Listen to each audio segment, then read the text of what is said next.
Welcome to this lesson dedicated to one of the most fascinating and transformative periods in European history. Today we'll explore the Enlightenment and its profound implications for political, social, and economic reform. It was an era that laid the foundations of the modern world, a true crossroads of thought. The Enlightenment was a remarkable intellectual and cultural movement that flourished in Europe during the 18th century. It wasn't simply a current of thought, but a true revolution of the mind. It shook the established structures of society. This movement was based on fundamental principles that defined its essence and direction. At its core was an unconditional faith in human reason. From this stemmed the need for widespread tolerance and a relentless drive for progress. Reason was considered the primary instrument for the emancipation of the individual and society. The Enlightenment believed that the critical and independent use of reason would allow us to overcome the darkness of ignorance, superstition, and dogmatism. Blind reliance on authority or tradition was no longer acceptable. The promotion of the use of reason aimed to understand the world in all its facets. Through rational inquiry, the mechanisms of nature and society could be unraveled, but reason was also intended, above all, to serve to improve society itself. Tolerance, in particular, became an essential ethical and political value for the Enlightenment thinkers. They advocated the need to accept different opinions and beliefs, recognizing freedom of thought as an inalienable right. This principle was the direct antithesis of the intolerance that had characterized centuries of conflict. The Enlightenment stood in stark contrast to the religious wars and persecutions of the past. It promoted open and respectful dialogue between individuals with differing views. It aspired to peaceful and constructive coexistence. Finally, progress was understood as a continuous and indefinite improvement of the human condition. It was not a static utopia, but a dynamic and constant process. Humanity was believed to be destined for an ever better future. This progress had to be actively pursued through the application of science and its discoveries. Scientific knowledge was seen as the primary driver of development. Technology, understood as the practical application of science, also played a crucial role. Finally, education was considered the fundamental means of disseminating knowledge and stimulating critical thinking. Education had to be accessible to all. It was the key to raising the cultural and moral standards of the population. The intellectual ferment of the Enlightenment did not remain confined to salons and academies. Revolutionary ideas soon translated into important political and economic reforms. Enlightenment principles began to permeate European courts. Thus emerged the phenomenon of enlightened despotism, a peculiar form of government. In it, some rulers, while maintaining absolute power and without undermining the monarchy, adopted many of the Enlightenment's ideas. They acted in the name of reason and the well being of their subjects. These enlightened rulers intended to modernize their states from top to bottom. Their goal was to strengthen the state machinery and improve the lives of the people. The reforms spanned a wide range of sectors. Administrative reforms were among the first and most important. They aimed to streamline the bureaucracy, making it more efficient and less prone to corruption. They sought to centralize power and standardize the laws. The goal was to create a state apparatus that functioned more streamlined and impartial. Privileges and waste were to be eliminated. Meritocracy was beginning to make inroads into public administration. Alongside these, there were significant tax reforms. The rulers sought to make the tax system more equitable and rational. The aim was to distribute the tax burden more fairly among social classes.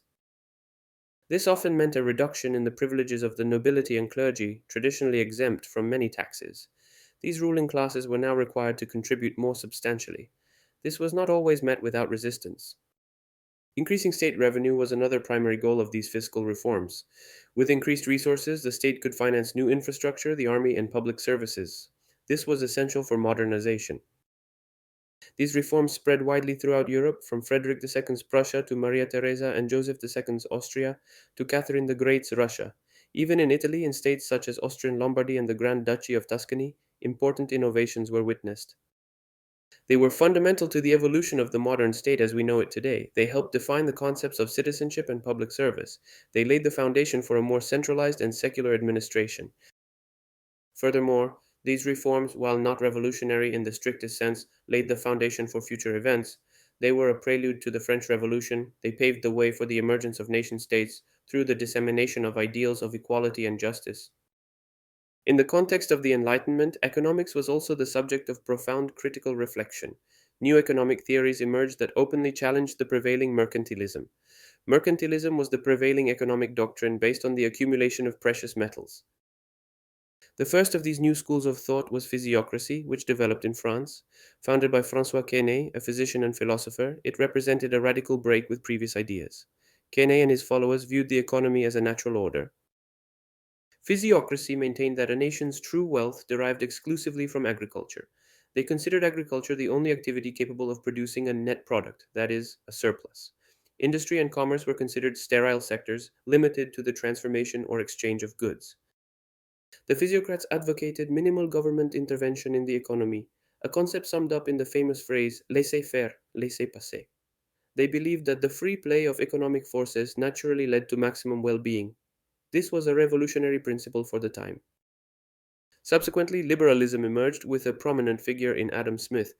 The Scottish philosopher and economist is considered the father of modern economics. His most famous work is The Wealth of Nations, published in 1776.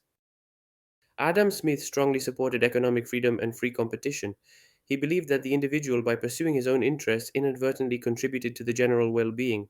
This individualistic vision was highly innovative. Smith emphasized the role of the invisible market in regulating the economy. This invisible hand would guide individuals toward choices that maximized efficiency and collective prosperity. The state was to limit itself to ensuring a stable legal framework.